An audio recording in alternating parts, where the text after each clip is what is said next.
fahasoavana sy ny fiadanana avy amin'Andriamanitra ray sy Kristy mpamonjy antsika.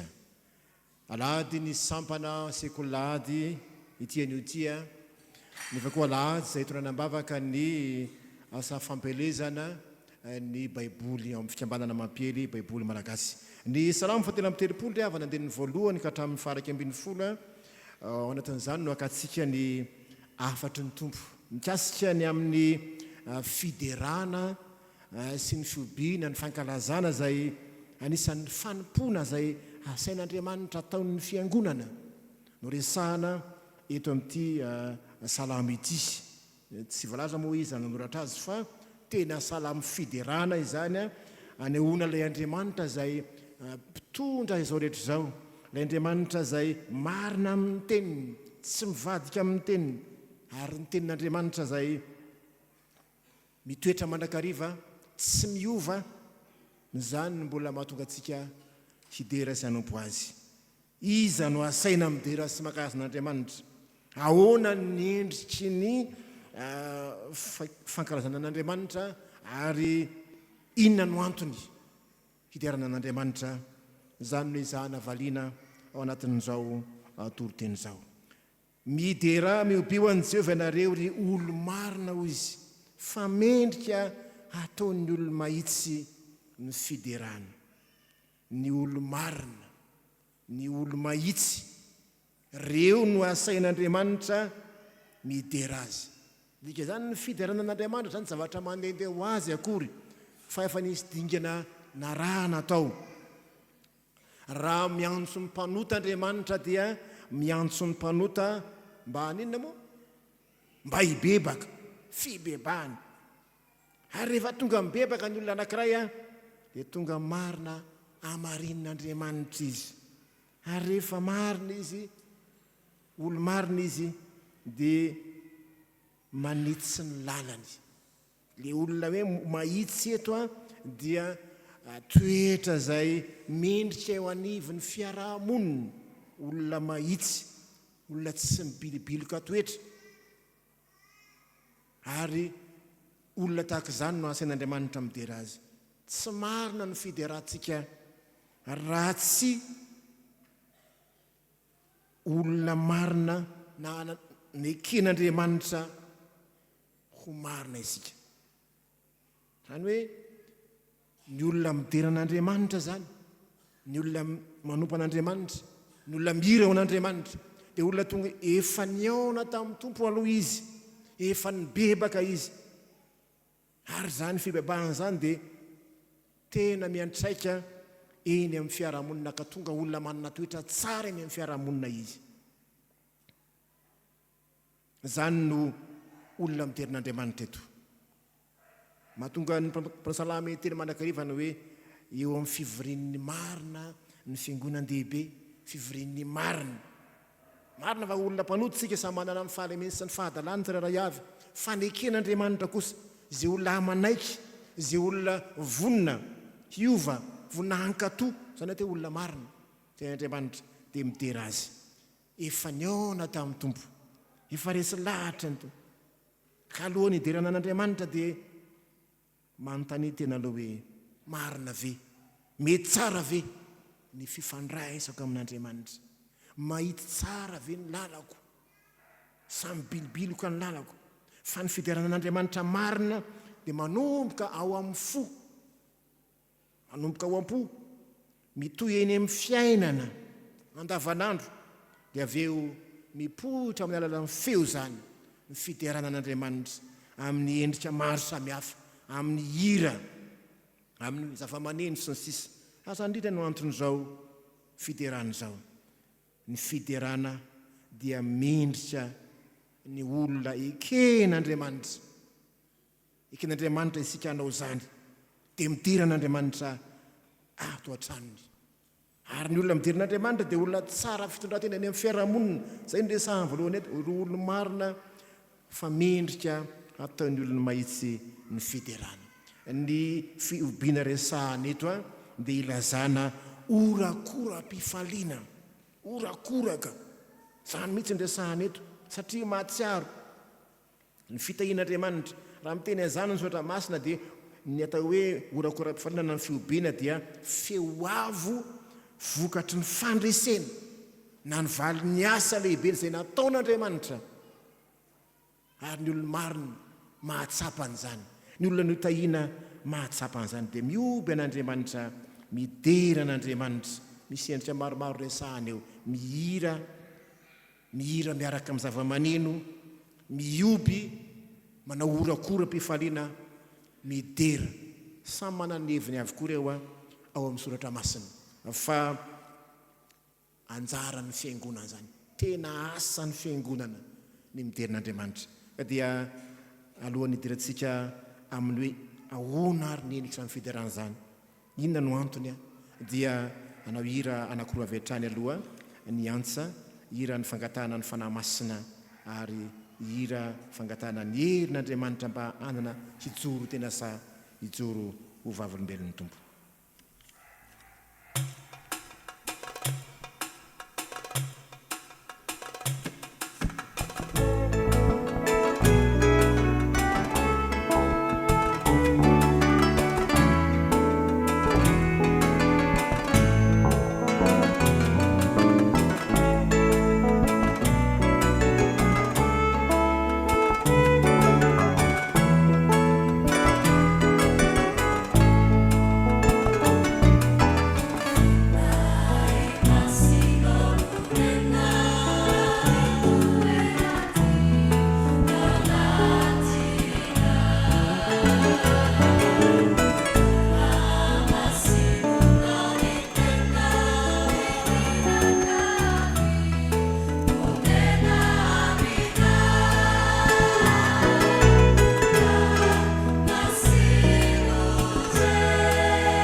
manahoana tokoa ny endriky ny fiderana, ahoana ny endriky izany fanomezam-boninahitra ny fiderana na ny fibenan'Andriamanitra izany. Dia ambarana eo amin'ny andininy manaraka izany a: midera amin'ny Jehova amin'ny lokanga, mankalaza azy amin'ny valia torofolo, miraha fihiram-baovao azy, mitendretsy tsara amin'ny feo fifaliana. Fiderana dia tsy anjaran'ny olona mahay mihira ihany fa ho an'izay velona marina eo anatrehan'Andriamanitra. Zany fiderana zany, iantsona ny fiangonan'Andriamanitra zany. Amin'ny alalan'ny zava-maneno resahana eto, misy dikany matoa ampidinan'ny mpiangonana ny zava-maneno, fa tena endrika anehoana fiderana zany. Anisan'ny resahana eto moa zany hoe hira miaraka amin'ny zava-maneno no resahana eto. Fa eo ihany koa ny hoe miraha fihiram-baovao azy, na hoe manaova hira vaovao. Tsy hoe mamorokira vaovao ny tiana ambara amin'izany, fa fiderana misy kalitao vaovao, vokatry ny asa zay nataon'Andriamanitra. Raha ny marina dia ny hoe ny Andriamanitra tsy hoe mitady hira vaovao akory, mamorokira vaovao indray tsy izay loatra ny tiana ambara eto, fa mitady olona no avaozin'Andriamanitra. Ny hira vaovao mantsy dia tsy amin'ny feo fa amin'ny fo. Zay ny tiana resahana eto. Zay miainga amin'ny famonjena nataon'Andriamanitra dia ny olona vavonjy dia mamoaka fiderana vaovao, vaovao isa-maraina ny fiderana ao an'Andriamanitra. Rehefa Andriamanitra no miasa, rehefa mahatsapa ny fiten'Andriamanitra ny olona anankiray, dia velona ho azy ny hira vaovao. Hira vaovao, zany ny endrik'ilay fiderana eto. Hira avy eo am-po, tsy vokatry ny fihetsem-po fotsiny, avy amin'ny feo fotsiny, fa tena vokatry ny faharesen-dahatra avy eo am-po. Ary volaza farany hoe mitendretsy tsara amin'ny fefifaliana. Ny dikany dia hoe manaova feon-java-maneno kanto. Rehefa miderin'Andriamanitra dia atao kanto ny feon-java-maneno, zay dikan'izany. Fa tsy atao mikorotana na toy izany, fa tena mahafinaritra ny sofina. Ay Andriamanitra io miaino ny fiderantsika, Andriamanitra miaino ny zava-manenontsika. Za mahatao ny olona mpitendry zava-maneno dia olona tokony miomana tsara, satria Andriamanitra no membony nahatra eo. Zany no endriky ny fiderana izay aseho eto. Fiderana amin'ny alalan'ny zava-maneno. Hira vaovao, vokatry ny fandresen-dahatra avy eo am-po zany, ka ny fo zany no tena mihira. Ny olona mahatsiaro ny fahitain'Andriamanitra dia avy eo am-po miloatra voale fiderana. Hatesotra an'Andriamanitra mandrakariva amin'ny zavatra rehetra. Raha vao tsy hira avy eo am-po dia lasa fahazarana fotsiny miderin'Andriamanitra ny mihira. Fa ny tena fiderana dia tena fiderana mivoaka avy eo am-po, fa tsy amin'ny fahazarana fotsiny. Fiderana vokatry ny fahatsapana, fananao zava-baovao taminao Andriamanitra. Zany no manositra anao hidera azy. Ny olo-marina, ny olo-mahitsy, na tsiaro ny fitahian'Andriamanitra, dia midera azy amin'ny zava-maneno, amin'ny hira vaovao, amin'ny feon-java-maneno kanto. Zany no mahatonga ny antsa zay anao ny hira manaraka indray ny hoe miderahan'Andriamanitra no ny asany lehibe, amin'ny fitsofana ny anjomara, amin'ny valia sy lokanga, midera azy amin'ny kampantsana maneno. Ary ny hira faefatra dia fidorana vavolombelona ndretso zay manoloana tejora amin'ny fahamarinana, ndretso zay tsy te amerina ny toetra ratsy fa iny, fa ianao no miantso anay ho amin'ny fahalotoana, fa niantso anay ho amin'ny fahamasina. Tsy niantso anay ho amin'ny fahalotoana, fa niantso anay ho amin'ny fahamasina.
Ina ny antony mahatonga ny olona hidiran'Andriamanitra hankalaza azy.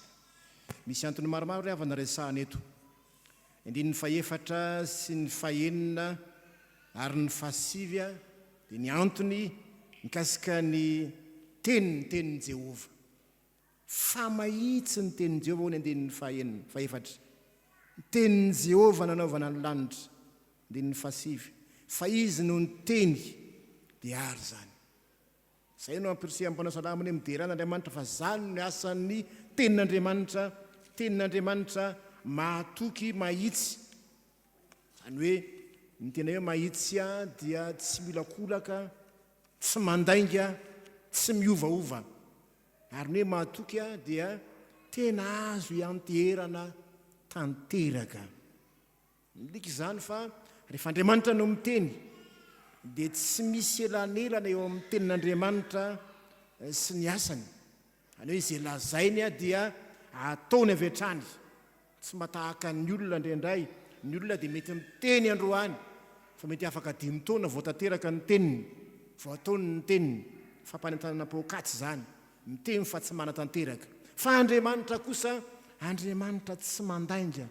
Ary izay ny antony hiderana azy atokisana tsara ny teniny, azy anorenana tsara ny fiainana ny teniny, fa toko tsy mamitaka ny tenin'Andriamanitra. Ka rehefa verhevitra ianao, rehefa matahotra ianao, manam-panahiny ianao, dia vakio ny tenin'Andriamanitra mampahery ianao. Fa ny tenin'Andriamanitra tsy andiso fanantanana anao. Mifikira amin'ny tenin'Andriamanitra. Dia ireo tsara ny tenin'i Jesoa. Jesoa ilay zanak'Andriamanitra, vao ny teny izy dia nivany ny olana teo amin'ilay marary, sitrana avy hatrany ny marary. Zany no herin'ny tenin'Andriamanitra. Feo ny andinin'ny fahenina dia milaza izy ny hoe ny teny nahariana ny zavatra rehetra. Ny tenin'i Jehova nanaovana ny lanitra, tenin'ny fahariana izany, teny miasa ny tenin'Andriamanitra. Tsy mba vokatry ny kisendrasendra, fa vokatry ny tenin'Andriamanitra ny antony nahariana izao rehetra izao. Zany koa no manosika antsika hideran'Andriamanitra, satria pahary izy namorona antsika olombelona afaka miderin'Andriamanitra na ny feontsika, ny fiainantsika manontolo eo ambanin'ny fifehezan'Andriamanitra. Izy no pahary, ny teniny nahariana antsika. Ka zany mahatonga antsika hidera azy ihany koa. Ary andinin'ny fahasifaranao dia ny hoe miteny izy dia mijoro ny zavatra rehetra. Fa hoy izy andinin'ny fahasivy, fa izy no miteny dia ary zany. Keny hoe ary dia hoe izy nandidy dia mijoro, mitoetra zany. Teny ambaran'Andriamanitra dia teny misy fahefana tanteraka zany. Ary izay tenenin'Andriamanitra dia maharitra. Tenin'Andriamanitra raha teo dia aharitra mandrakizay. Hoy ny soratra masina. Zany ny antony hiderantsika an'Andriamanitra. Tsy misy mahasakana ny tenin'Andriamanitra tsy hiasa. Izay lazain'Andriamanitra dia mitoetra. Raha miteny Andriamanitra dia raisa amin'ny finoana zany, raisa amin'ny fankatoavana zany. Io tenin'Andriamanitra zay ambara sy toriana io tenin'Andriamanitra zay toriana amin'ny alalan'ny hira io, marina io, azo itokiny io, tsy miova io. Raha mahary Andriamanitra izao tontolo izao dia Andriamanitra afaka mahary antsika koa, manome antsika fanantenana sy fiainana vaovao io Andriamanitra io. Fa ny farany dia zao ny hoe singana manokana andinin'ny 7. Mampiavosa ny rano ao an-dranomasina ho toy ny antontan-javatra izy, mitahiry ny ranolalina ao an-trano fitehirizana. Manana fahefana amin'ny zavaboary Andriamanitra. Antony anankiray koa zany mahatonga antsika hidera azy. Manam-pahefana amin'ny zavaboary Andriamanitra, manam-pahefana amin'ny natiora Andriamanitra. Mampiavosa ny rano ao an-dranomasina izy toy ny antontan-javatra anankiray, mitahiry ny ranolalina ao an-trano fitehirizana izy. Ilay hoe trano fitehirizana raha malamalala misevy manokana mihitsy zany hoe ao anaty trano fitehirizana. Izy no manangona ny ranomasina ho toy ny antontan-drano izy, ka mametraka ny lalina ao anaty trano fitehirizana. Io lay Trano fitehirizana moa dia ao anatin'ny soratra masina misy teny maromaro milazan'izany. Trano fitehirizana, trano fitehirizana orana. Ohatra ny hoe ao amin'ny boky Malaky, rehefa faly Andriamanitra dia sokafany ny varavaran'ny lanitra, misy fitehirizany rano ao dia mirotsaka ny ranon'orana. Sany ny finoan'ny soratra masina. Misy antsoina hoe trano fitehirizany rivotra. Rehefa avoakan'Andriamanitra ny rivotra dia mandrivotra mahafinaritra. Rehefa tsisy ny rivotra tsara rehefa Andriamanitra fa tsy rivodoza akory, tsy rivotra ratsy akory. Na ry ny rivodoza aza misy dikany reny. Misy any amin'ny Salamo 5:30 dia ny fafito any. Trano fitehirizany rivotra. Misy ihany koa trano fitehirizana oram-panala. Voalazany amin'ny bokin'ny Jobany zany. Joba 20:30 zafady 2:20 sy manaraka. Trano fitehirizana oram-panala. Mahavandrana atsika lanezy moa ny tena dikany. Hay misy trano ihany koa zany. Zany ny fihevitry ny soratra masina. Fehezin'Andriamanitra ny zavatra rehetra. Eto dia ny hoe trano fitehirizana ranomasina. Dikan'izany fehezin'Andriamanitra io. Fehezin'Andriamanitra zavatra rehetra. Zay mahatonga antsika azy hoe ny Andriamanitsika ne Andriamanitra mahery, tompony hery fahefana. Ny fitahian'Andriamanitra ny mato izao atsika. Rehefa voain'Andriamanitra zany trano fitehirizan-javatra zany, fitehirizan-tsoa zany, dia miposaka amintsika ny fitahiana. Rehefa idin'Andriamanitra ny trano fitehirizana fahafatesana zany. Matoy no mbola velona trapamizeny dia tena fitahian'Andriamanitra anao zany. Dia zany no idirantsika azy, satria mifehy zao rehetra zao izy. Mbola alefan'Andriamanitra ny ranon'orana ohatra. Hitahiny atsika, mamokatra ny tany, dia mihinana ny olona, misotro ny olona. Fitahian'Andriamanitra matoy no mbola toy izao dia tsaroviny hoe mbola novain'Andriamanitra ny varavarany trano misy ny fitahiana. Zany mahatonga anao idiran'Andriamanitra aza reraka, aza sasatra ny midera azy, mankalaza azy. Fa zany ny Andriamanitra ao, tompony hery sy ny fahefana, mifehy ny zavatra rehetra. Ary tanteraka tao amin'ny Jesosy ne zany e. Jesosy zay nifehy ny ranomasina, nampanginy ny teneniny tamin'ny tenin'ilay bava fotsiny mangina mitsara, dia nijanona ny fitopatopan'ny ranomasina. Neninenina akory havana fanonjany ranomasina zay andehananao, mitebiteby, misamboaravoara. Ny tenin'i Jesosy ihany, tenin'Andriamanitra, teniny manafaka, ka aza mifikitra aza misaraka aminy, fa mifikira amin'ny hatrany. Zany no antony idirantsika an'Andriamanitra. Amarana ny hirany ary ny antsa isika tsy mba naman'izay miemotra ho izy. Zany ven'Andriamanitra ao moa dia emotra amin'ny fitirina azy ianao, fa torio hatrany, ambarao fa tompony hery sy ny fahefana mifehy zao rehetra zao io Andriamanitra io. Ary ny farany dia hoe paradisa. Ary ilazany zany hoe ny tena fiainana ny tena fiainana tsy ety amin'izao tontolo izao ihany. Fiainana ety ambony tany mandalo sy mielona zany, mandalo zany. Na dia misy fitahiana mihopampana azonao ety, kanefa tsy azonao ilay paradisa dia farahitiny indrindra ianao amin'ny olona rehetra. Fa ny fiainana omen'Andriamanitra, fiainana be dia be, ilay paradisa omeny Jesosy antsika. Jesosy rehefa nanam-panantenan'izany miandry antsika ao ny paradisa. Dia mivavah tsy ho amin'ny fiainana androany ihany, fa ho amin'ny fiaina koa avy ihany koa, mba ahazonao ilay tena fiainana mandrakizay. Hira farany, sika tsy mba naman'izay miemotra paradisa.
Thank you.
ho an'Andriamanitra ny voninahitra. Amen.